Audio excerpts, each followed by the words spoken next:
दादाई बहुउद्देशीय समाजसेवी संस्था संचलित राजे प्रतिष्ठानच्या वतीने महाराष्ट्राचे आराध्य दैवत छत्रपती शिवाजी महाराजांच्या जयंतीनिमित्त 18 फेब्रुवारी रोजी दादाई संस्थेच्या मार्गदर्शिका अंजना जाधव, सविता जाधव यांच्या हस्ते महाराजांच्या मूर्तीस पुष्पहार अर्पण करण्यात आला।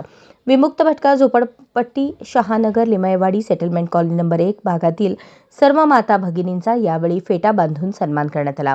सर्व उपस्थितांच्या हस्ते महाराजांची आरती करण्यात आली। यावेळी निर्मला गायकवाड, अर्चना युवराज जाधव, निकिता गायकवाड, पूनम जाधव, सुवर्णा गायकवाड, अमृता जाधव, वृषाली गायकवाड, लक्ष्मी गायकवाड, संगीता सातपुते, संयुक्ता गायकवाड, मनीषा गायकवाड, कांचन जाधव, रत्नमाला जाधव, प्रतीक्षा गायकवाड, सोनाली गायकवाड, ज्योती देगाव, रीना गायकवाड, विमल जाधव, यलुबाई गायकवाड, प्रिया गायकवाड, आशा पवार उपस्थित होते। यावेळेस आधारस्तंभ नारायण जाधव, संस्थापक अध्यक्ष युवराज जाधव, उपाध्यक्ष कुणाल जाधव, उत्सव अध्यक्ष आशिष गायकवाड, संतोष गायकवाड, यश गायकवाड, संस्थेचे सल्लागार कृष्णा जाधव, भारत गायकवाड, आनंद गायकवाड, अनिल गायकवाड, नीरज जाधव, मोहसिन शेख, अर्जुन चिंत्रे, अझर शेख, युनुस शेख, मंगेश गायकवाड, श्रीकांत पवार, आकाश गायकवाड यांच्यासह माता भगिनी, युवा व शिवभक्त मोठ्या संख्येने उपस्थित होते।